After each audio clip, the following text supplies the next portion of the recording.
Mike Gundy is out at Oklahoma State. Dave Aranda is not at Baylor unless the Cowboys can exact some revenge from 2021 in this crossover edition.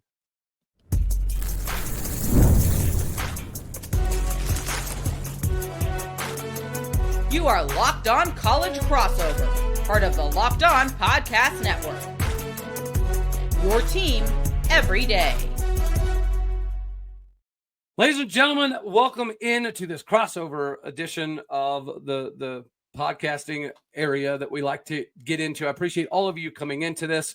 I'm just going to bring this thing in because Cam Stuart is who I like to affectionately refer to as my personal boo-boo Baylor Bear. Cam Stuart, how are we feeling today, brother man, about this somewhat exciting matchup now? Well, feeling a whole lot different than I did on Monday, Cody. I'll say that. I'm feeling a whole lot different than I felt about this game on Monday. Very fair view. And I'd have to admit that there's going to be a little bit more excitement in Oklahoma State country for this particular game, just because sometimes teams will come out more inspired after an event like this happens with Mike Gundy. So I do certainly hope that's what happens today. But before we get into the meat and taters section, today we're partially brought to you by FanDuel. Make sure that you get squared away with the best in the betting industry today, which is FanDuel. Right now, new customers can bet just $5, and if you win, you'll get $300 back in bonus bets to use all across the app. Make sure that you download the FanDuel app today. All right, El Cameron Stewart. Oklahoma State takes on your Baylor Bears without the man, the myth, the mullet himself, Mike Gundy, roaming the sidelines. And as I previously mentioned, sometimes the interim title inspires a team to do some more stuff. We have to assume if Doug Meacham's going to take control, that he's going to throw the kitchen sink at this ball game. If we lose by 50, okay. But if we have some reverses and some statute of liberties and some fun stuff that equal an upset, does that mean Dave Aranda could be the next Mike Gundy of the season? What say you, sir? I mean, look, it could happen. And it feels weird, Cody, because earlier this week I gave Dave Aranda an ultimatum, basically, from Locked On Baylor to God's ears, of like, if he doesn't win 9 games this year, then I'm done. Like, we're out. We got to move on. And, going through all the kind of failures they've had the last 4 years and how it all kind of turns back to coaching. And then, our opponent this week fires their coach, and he's a legend, but clearly had lost the fastball here the last 15 games. And you're like, well, you know what? It could be worse. And so I feel it's humbled me, so to speak, that I'm like, yeah, I'm here complaining about a 2-2 record that a team that went 8-5 last year versus, the 4-11 since the start of last season that's happened at Oklahoma State. But like, I do think it's got to be near time if Baylor doesn't come through this year. We talked about it last year leading up to, the Oklahoma State preview last year. You talked about all the talent they brought back, right? And so when you fall flat on your face with that kind of talent, that's a huge, huge red flag. That's like, we don't know if we can go any further kind of thing. And I don't think Baylor's going to go 3-9 this year, but they brought back a ton of talent. And like, if you can't set a new standard with that kind of retention in the year 2025 in college football, when it's not very easy to do, especially for a school like Baylor, then that is a failure. So if that happens, Dave Aranda could well be the next guy on the coaching carousel. We know there's probably going to be some interest from UCLA. Who knows? Maybe Oklahoma State. Can I interest you in some Oklahoma State interest in Dave Aranda? I think that we still hold way too much animosity from 2021 for any Oklahoma State fan. Big 12 championship coach. Big 12 championship coach. Exactly, right? And that is kind of crazy to fathom, even the idea that Dave Aranda could be running out of town after recently winning a Big 12 title. But at the same point in time, Baylor fans now have expectations. And just like what happened at Oklahoma State, the expectation is 8 to 10 wins every single season. Why? Because he basically gave us that for 18 years. So we got spoiled. Anything less than 8 wins was very disappointing. Baylor has climbed, I would say somewhat recently, into that category where you have these expectations, and 8 to 9 wins is the expectation. And if you're not doing it, then maybe they need to do something else, because you guys have the resources, you have the location. I do give your stadium crap sometimes, but it is gorgeous. I like the fact that it's on the river and you take a boat up to it and all that fun stuff. But we're not Tulsa. Okay. So maybe you shouldn't view losing to Oklahoma State as a disaster, but we're the team that lost to Tulsa. We're also the team that lost to Baylor or Oregon by 66 flipping points. So I don't know how Baylor fans can stomach a loss to Oklahoma State, because it kind of feels like a loss to Tulsa if it were to take place. It would be a disaster. Yeah, it would be a disaster. And like, look, we all know, like, it's, again, we said it kind of as a joke, but it's true. It's a different outlook than it was on Tuesday morning. Like, it is. And now there's an absolute wrench in that plan of 20.5-point favorites. I mean, good Lord, for a Big 12 game on the road. Like, that's crazy. And yeah, if you lose, you go down to 2-3. You've just lost to the worst team in the conference. Sorry, Cody. I know it's both of our but you lose to the worst team in the conference, and then it's not like, because right now we say it's all still in front of you. You know, you're only 0-1 in the conference. You know, you can still win 9 games, and therefore you're right there in the race for the Big 12 championship most years. But if you fall to 0-2 and a loss like that, that is really bad. That is and what you do have to remember, which I'm sure we'll talk about here, is like, now you've got an Oklahoma State team. If you're looking at it from the Baylor's perspective, you got an Oklahoma State program that's pretty similar most of the way in terms of resources. We don't have a Boone Pickens, but overall, like, it's similar, and you're recruiting from the very same places, and you're in the same conference. Then it becomes, are we going to be battling for these guys for our next head coach? And so it's something that, you know, Oklahoma State is going to have a jump on over everybody else. And that if you lose this game, you got to start to think, how many more losses can we afford before we finally enter the head coach race? Remarkably done, Cam. It's almost like you've done this before. That was a pretty good segue into what I'm going to bring up before we get to segment 2, which is, this is an arms race. And if Baylor waits too long, does GJ Kinne become the hot commodity for Oklahoma State? Because he has deep Baylor connections, right? He's an Art Browse kind of guy. His dad even has those deep connections. So I think all of us are very well aware that GJ Kinne would prefer to stay in the same Texas area. He would prefer to stay in this recruiting hotbed. But geographically speaking, Oklahoma State is close enough for him to remain where he is comfortable, where he knows he can have the most amount of success. You mentioned it. We're kind of getting a little bit of a jump start here because of the timing, and you gotta ask the question as a Baylor fan: if the season isn't going exactly the way you thought, at one point in time, do you potentially make a move so Oklahoma State doesn't end up with a GJ Kinne? Yeah, and honestly, what it makes me think of is 2021. You remember Tech fired Matt Wells, and it was like, what are they doing? I think they were 5-3. They were one game from bowl contention, bowl eligibility, and they fired Matt Wells, which in a vacuum, I think a lot of Tech fans were like, okay, like, we can probably do better than Matt Wells, but why are we doing this now? Why is this the case?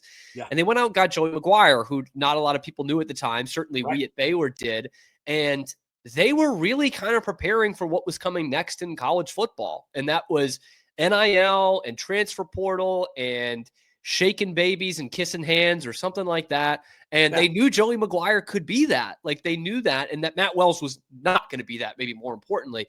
And so it didn't make a lot of sense at the time, but especially if Tech pulls this thing off and they're in the running for the conference championship this year, that looks like a stroke of genius to do that. So that's also what you got to think of for both these programs, but obviously first Oklahoma State. They're the ones who've actually fired their coach. So and that's the kind of coach you have to go after, I would think. Someone more like a Joey McGuire than like a Mike Gundy, which sucks in some ways, but it kind of is what it is now. Well, I can tell you, I'm going to dive into the coaching thing, but for me personally, GJ Kinne has to be at the very, very, very top of the list. Yeah. And if I'm a Baylor fan, if I have any reservations about Dave Aranda, and I watched what Oklahoma State just did, knowing that GJ Kinne is probably going to be the hottest name of all Big 12 schools that are looking for a new coach, with the knowledge that geographic is pretty important to him. Sure. Yeah. You might end up with a Wells, Joey McGuire situation, because I will tell you, I do believe that if Baylor fired Aranda, that GJ would go to Baylor before Oklahoma State. But if Oklahoma State gets their teeth in early enough on GJ and he sees the vision and he's already ready to hit the ground running in recruiting, I think then it does become more difficult for Baylor to steal him away from us. Yeah, and like that comes down to Oklahoma State's still a heck of a job, man. Like it is. It is still a heck of a job. And when you see kind of how Baylor was stripped down to the studs twice in the last 10 years and how quickly they were able to bounce back, I'm sure Oklahoma State fans are thinking, okay, no reason why we can't do that. No reason why we can't be in the conversation in the Big 12 2 years from now. And Kinne is a guy, man, that maybe this is more like the Matt Wells Tech thing than I give it credit for from the Baylor side. Like Kinne is a fun guy. He's still young. He can absolutely, clearly recruits really gravitate towards him. His guys, they develop and they go on to bigger things in the transfer portal. He can really fire up a fan base. And what makes him so attractive for guys like us, as a coach anyway, is we also know Texas State sucked for so long. Yeah. And there was no reason for anyone to go and play there. And, he hasn't won the conference championship yet, which is kind of the benchmark for a lot of these G5 guys. When you look at, Willie Fritz, as an example, Kurt Cignetti as an example. But the fact that he has brought Texas State to any kind of relevancy and beating Power 4 teams, that is a humongous deal. So I like Kinne a lot. He's still young, and that's a risk. But man, he is the kind of energy guy that so many programs are looking for these days.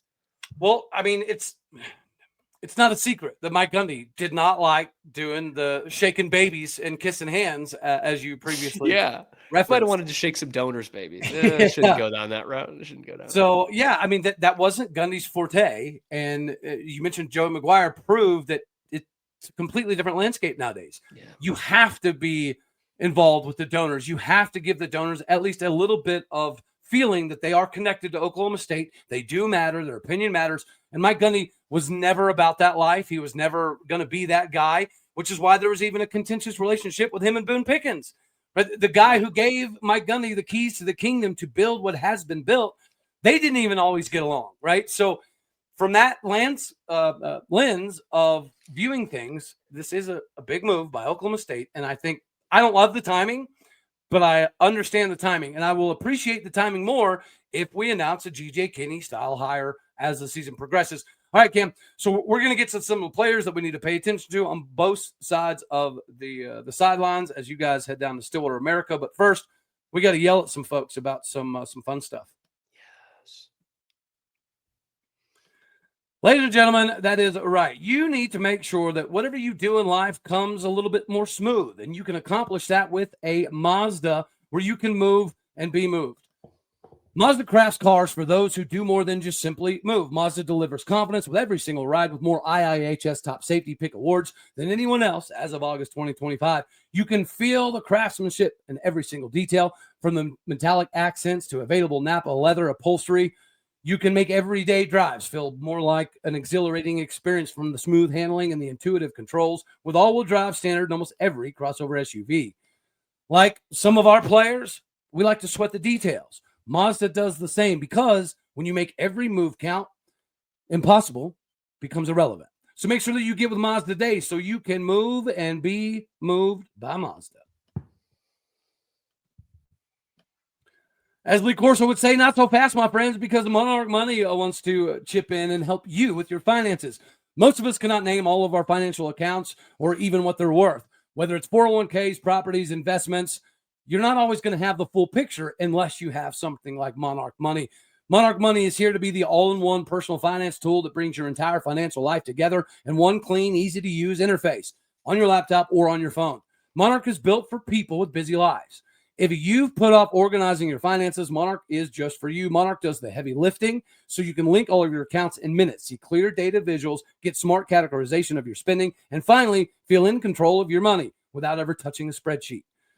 You need to not let this financial opportunity slip through the cracks. Make sure that you use the code LOCKEDONCollege at monarchmoney.com, all one word, in your browser for half of the first year off. That is 50% off your first entire year at monarchmoney.com. Make sure to use that code LOCKEDONCollege, all one word. We're supposed to spell it, but I can't spell. Okay, buddy. Now we get to slide into segment 2 here. And regardless of what you watched throughout the course of the season in Oklahoma State, we still have some players that should give Baylor at least a little bit of cause for concern. And likewise, outside of Sawyer Robertson, Baylor definitely still has some dudes that Cowboy Country needs to be aware of. So we just recently watched Dominic Richardson run for almost $150 on Oklahoma State as a Tulsa Golden Hurricane. And so that kind of leads me to this. Did Baylor mess up? Did Oklahoma State mess up? Did we both mess up by getting rid of Dominic Richardson? And who do you guys have toting the rock that may be better than Dom, since we just gave up almost $150 to him? Well, Bryson Washington's still definitely a better running back, Baylor's lead back. The problem is Baylor had 2 running backs who were distinctively better than Dominic Richardson going into this season, but one of them's out for the season and got hurt in the preseason. So would I have taken Dom Richardson back? Probably. A veteran that could tote the rock a little bit, although I think his last moment in the Baylor uniform was fumbling to end the game in overtime against Colorado last year after the Hail Mary that sent it into overtime. I would probably take him at this point. But Bryson Washington, to me, is still one of, if not the best backs in the Big 12. He just really hasn't gotten going yet, and the numbers say he has. He's had a couple of 100-yard games. He had another 100-yard game against Arizona State last week, but they just haven't really established the run early like they did last year. I looked back at the game against Oklahoma State last year, and Sawyer Robertson threw it 18 times in that game, and they scored 38 points. Like, not to bring up bad memories or anything, but just to say, like, that's kind of what a Jake Spavital offense can look like. It doesn't have to be just gunning it down the field. Like, it's really about establishing the run first, and being able to run on third down, which they haven't really done much yet. Bryson Washington, though, a dude to look out for sure. Josh Cameron, the best receiver on this team, had his worst game in a Baylor uniform last weekend. He fumbled twice. So that dude is out on a mission. Like, I am genuinely expecting a big week from him, trying like hell to press and make himself have a better week than last week. Those are the dudes to watch for me offensively, and Michael Trigg too. I was going to say, tell us about your NFL tight end that seems to be an absolute matchup nightmare. And if you watch Oklahoma State versus Oregon, I mean, there wasn't a lot to watch, but Kenyon Sadiq ran all over the field like we didn't even have defenders next to him. That's what gives me some fear whenever I watch your tight end. He looks like Kenyon Sadiq to me, so that scares the ever-living tar out of me, buddy. Yeah, dude, nobody can match up with him. Like, we hear all the time about how much better the athletes are in the SEC and everything, and Auburn couldn't match up with him. That's a top 20 defense that plays in the SEC, and they couldn't guard him.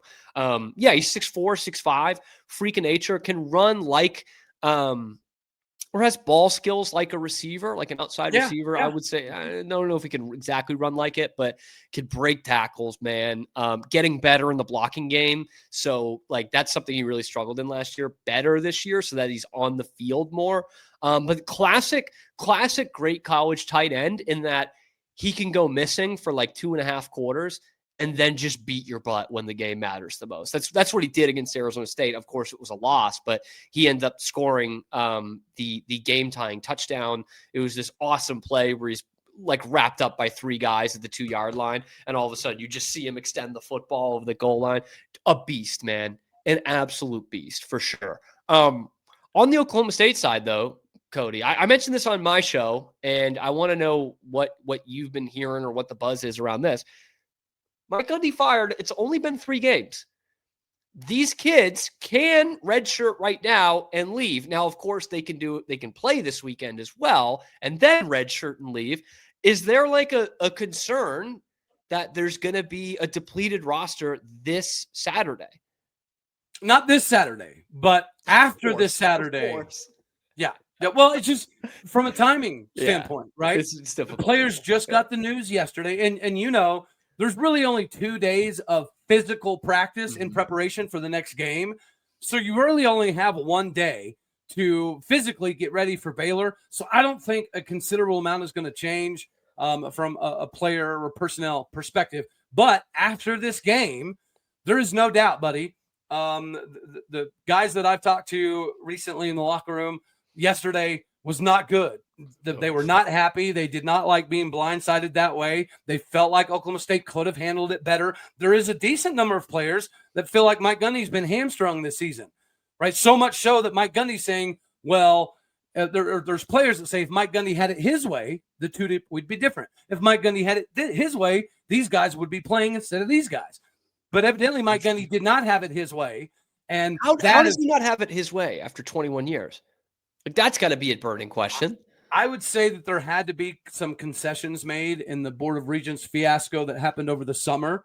For Mike Gundy to make an uncharacteristic move and fire everybody and rebuild the entire staff, I do feel like that Mike Gundy did have to make some concessions. And I think one of those concessions was hiring coordinators and letting them run everything. You're just going to be the CEO that runs the coaches. You're not going to be involved with the coach's decision-making on who plays and so on and so forth. Yeah. So there seems to be a decent amount of validity to that, and that equals some players feeling some type of way, right? There was parents yesterday that were freaking out, driving to Stillwater, mad as all get out, basically saying, if my son wants to leave, I'm going to back my son up. We're going to pack his shit, and we're getting out of here because they don't like the way it's being handled. That surprised me, buddy. I thought the roster would not necessarily be happy about Gundy moving on, but I thought they would be welcoming of it. And from what I've gathered, they're really not. And that is why this adds to it then from a Baylor anxiety perspective, because these guys feel like their coach has been done wrong here. So that's one motivating factor. And the second thing is they've had a tough season. And if they're going to leave after this week, they need to put something on tape this week. They want to put something on tape this week. Oh, you're not helping me, Cody. I'm not feeling great. And speaking on that, before we get to an ad in segment 3, I do want to mention with Doug Meacham now being the head guy, yes, he's not going to have enough time to add too much craziness, but he also brought Sam Jackson in. That was a quarterback at TCU that threw for like 280 yards against Oklahoma State when he was quarterback at TCU. I feel like that Meacham is going to incorporate Sam Jackson V into the backfield in some capacity just to help alleviate some of the stress off of Zane Flores. Zane Flores is not comfortable. He doesn't have confidence. It's going to take some unique play calls, in my personal opinion, to get Zane enough confidence. Sam Jackson might be somebody that we watch in this game take a little bit of an expanded role. And instead of just being a slot guy that goes on reverses, instead of just being a return guy, I expect Sam Jackson to fulfill a bigger role in this game. You talked about putting something on film. Wendell Gregory began the season number 1 in the Big 12 in sacks, and he was number 2 in the Big 12 in tackles for loss. Then he completely disappeared. We need somebody like Wendell Gregory to step up and make this game crazy, because right now, when you look at Baylor film, if we had adequate running back play, we feel like you could just hand the ball off and it's like a hot dog down a hallway, except for we don't have a running back that can make that happen at this very moment. Yeah. So defensively, we're going to have some guys stand up. You mentioned a very talented wide receiver and tight end combo. This is the game where our linebackers have to show why they're at Oklahoma State. They have to show why they're getting the NIL that they're getting. I feel pretty confident that the linebacker room is the most cohesive room on the entire defense. They need to show that against Baylor. They need to carry the load and help the dudes in the back end, because it's not looking so hot. And Sawyer Robertson can sling the daggone pigskin varsity blue style, and that is slightly concerning for Cowboy country. But as you mentioned, yeah, there's reasons for Baylor fans to be at least a little concerned about this matchup. All right, so before we talk about the finalization of the Big 12 race, is it taking shape? We got to do some more yelling at people real quick. That's right. It is time for you to hammer the over on somebody. It might not be Oklahoma State, but in this particular ball game, Baylor is favored by a considerable amount. So maybe this is your opportunity to get in and finally make some money this season for your Cowboys. If not, don't worry. NFL season is here as well. And FanDuel is making sure that you're ready for kickoff and cannot miss offers. Right now, new customers can bet just $5. And if your bet is a winner, you'll get $300 back in bonus bets to use all across the app. You're going to love using FanDuel because it fits however you like to bet, whether it's player props, building same-game parlays, or even jumping in live action as everything's unfolding before your very eyes. So if you're ready to play, download the FanDuel app now by visiting FanDuel.com to get started. That is FanDuel.com. Go there today. Place your first $5 holler. If it's a winner, you'll get $300 back in bonus bets. All right, Cam. Here we are. Texas Tech seems to be the cream of the crop in the conference. Utah, I would love to poo-poo on JT right now, but unfortunately, I do think Utah is still going to factor into this race as the season progresses, contingent upon the health of Devin Dampier. But I also said Texas Tech could win the Big 12 with the health of Baron Morton. And then Will Hammond shows up and says, hold my beer. They have a better chance without Baron Morton. How crazy is this? Yeah. BYU, I cannot stomach the fact that the quarterback wears a backup fullback's number. But outside of that, BYU did return like 85% of the roster from a very successful season. I think you could have made the argument they probably would have given Arizona State a better game in Arlington than Iowa State, right? Yeah, probably. Yeah. So they're still in this conversation. Kansas State, Oklahoma State, we gone. But we can still spoil somebody else this season. We could spoil Baylor's. Yeah. We could spoil Iowa State's. Could you imagine Iowa State being first or second in the Big 12 and they go to Stillwater to end the season and lose to the team that lost to Tulsa? I mean, I think Oklahoma State fans unfortunately can imagine that. Yes. West Virginia fans can probably imagine that, I think so, unfortunately. So fans kind of, yeah. In your perspective, and let's say factoring in the Baylor schedule, do you think the Bears still have enough talent, enough returning people to make a run at a Big 12 title?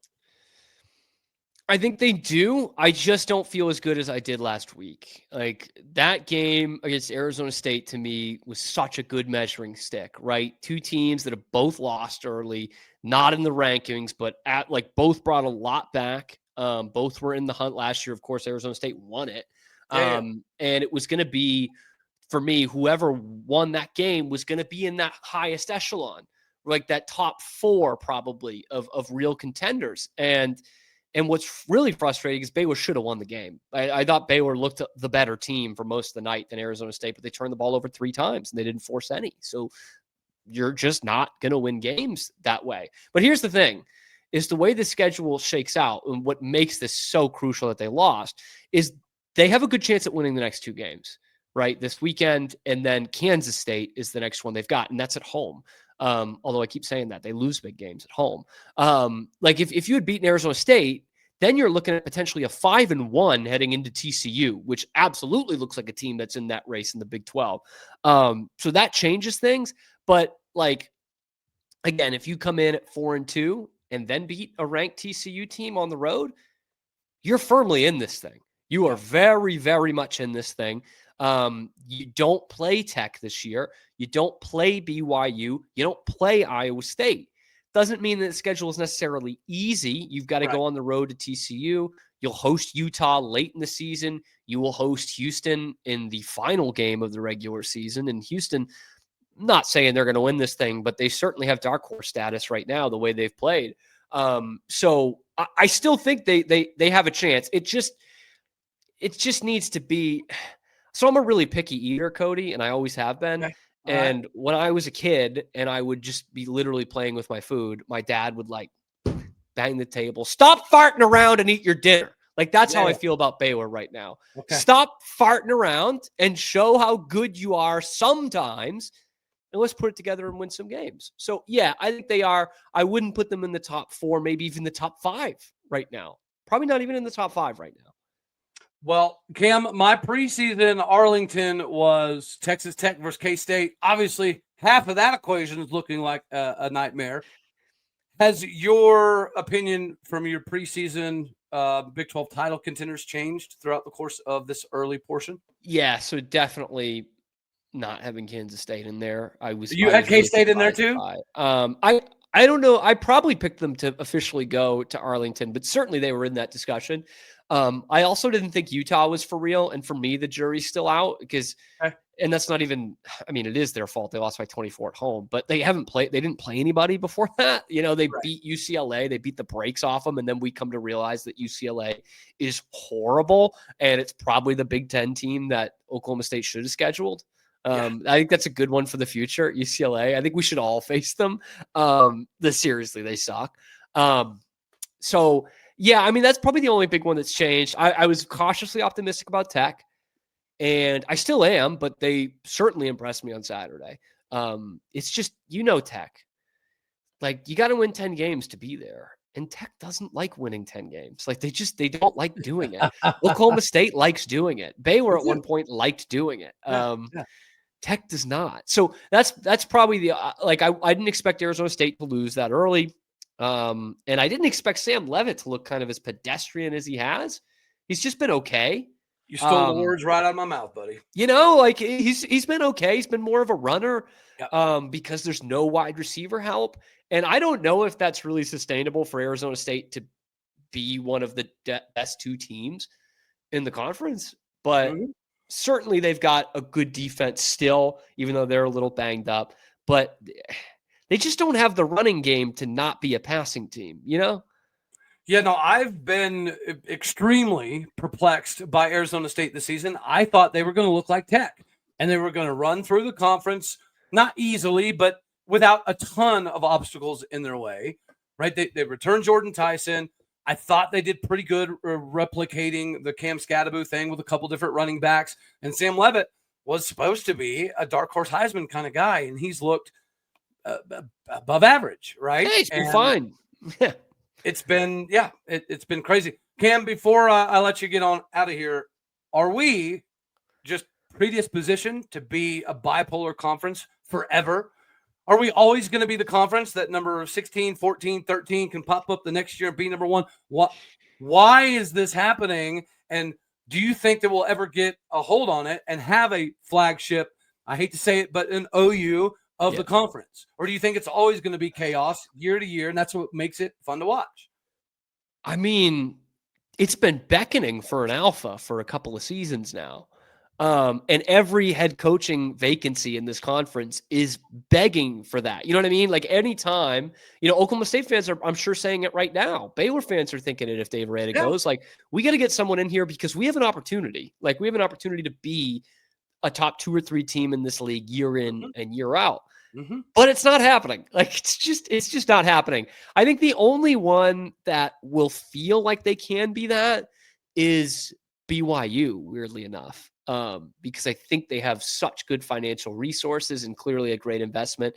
And I think they have a top 3 coach in the league in Kalani Sitake, and now they're getting 5-star guys. Like, I think there's kind of a quasi revolution going on at BYU. Does that mean they're going to be Oklahoma and win 6 straight? Probably not, but I think they're the ones that feel the best about being in this position. But what's funny is, Cody, when that happened, when those 2 teams left, I think the 2 teams that felt the best about being those 2 at the top were us. We're us 2 big guys, Baylor and Oklahoma State, maybe TCU. But it was coming at a time where we had played in the national. I mean, might have been the conference championship game in 21. And we're both feeling like we can be the kind of tone setters of this conference. It just hasn't happened yet. So I was listening. I was looking. Apparently, I'm getting old and I can't see very good. I was trying to see where the Kalani Sitake odds were for Oklahoma State next coach. It is plus 3,300. But I think that those odds need to get a little bit better. I do. I think we're going to get Kalani Sitake. I do. I meant to mention this last night on the show. We just didn't get to it in the squad stuff. But do I think we're going to get him? No. But I have been told that donors want to take a massive swing, and the money is not going to be a major factor because we've got donors that are offended that UCLA might have a chance with Kalani Sitake. That's all it boils down to. I don't think he's going to leave BYU. I don't think he should leave BYU. But as we just witnessed, and we talked about a little bit with the squad stuff, is you either, stay long enough to you get it. You got this. You're there to be the hero, or you live long enough to be the villain, that kind of thing. There you are. And I think Kalani is in a good spot. I don't think he should go anywhere. But the fact that we have donors that are offended that UCLA would even fathom that they could get him has people pretty intrigued about at least making a pitch. And hey, if that's the reasoning, that would be good enough for me as a Cowboys fan. Yes. That'd be good enough for me. I think Kalani Sitake would be great. But that's interesting. You got to get the big splash, but also the ones who can kiss the babies and shake the hands, which isn't always eye to eye. Like, we're still trying to weed out the guys. I guess, the Mike Gundys of the world in some sense. Like we're trying to weed out as a college football, trying to weed out those coaches who aren't on board with that. Yeah, kind of like Dabo. Looking at you, Dabo. Yeah. Yep. Mm-hmm. I've heard a lot of Dabo from Baylor fans. I'm like, resume is impeccable, but we're in a different context here. I don't think Baylor's. It feels weird that Baylor would be in a world where they could potentially turn down Dabo Swinney, but you get what I mean. Like it's just, I do. Yeah, it's just a different time. I tell you, man, I think GJ Kinne is the next big thing. And he's going to be coaching in the Big 12 in the next 2 years. He has to be 100% because he had tons of offers this offseason. Yeah, and he turned all of them down. He got $2.6 million at Texas State, which is incredible. Yeah, but he turned all these other jobs down because he wants to stay close to where he already is. And he has tons of these Big 12 connections. It's very obvious that he would prefer to coach in the Big 12, point blank, period. So it will be interesting. I'm still a big Zach Robinson proponent. If John Gruden is potentially an option, he wants to coach. He wants to coach, man. He does want to coach. Our donors do want to make a national splash hire. That would be awesome for the rest of us. I don't know about him as the coach. It would accomplish some things. Yeah. I don't know that it would be a great fit, but it does accomplish the splash hire. It does accomplish upticks in recruiting acumen, and it does attract a different crowd of coaching to Stillwater, Oklahoma, right? So there's some positives, there's some negatives, just like there will be some positives and negatives from this Oklahoma State Baylor matchup. Cam, I appreciate you giving me some time here, brother, man. You are the true genius of this operation. And I said it. I said the words. I also was going to say that you were going to be the face of the show since I haven't shaved in a few days. But apparently you were licking your Mike Gundy wounds too. You've got to brush up there, Cameron. All right. Yeah. I'm Cody Stovall. This is Cam Stuart. Thank you everyone for tuning in to make this your first listen here on this crossover edition. Do me a favor, hit the like button if you liked it. Dislike if you didn't. That's okay too. More importantly, share, comment, and subscribe. All the podcasts and people out there, you're everything that makes this work. Without you, we would just be dudes yelling into the void. So we appreciate what you do. Go do what you do. Hit the stars. Leave some reviews. All right, y'all. Appreciate you. Later, taters.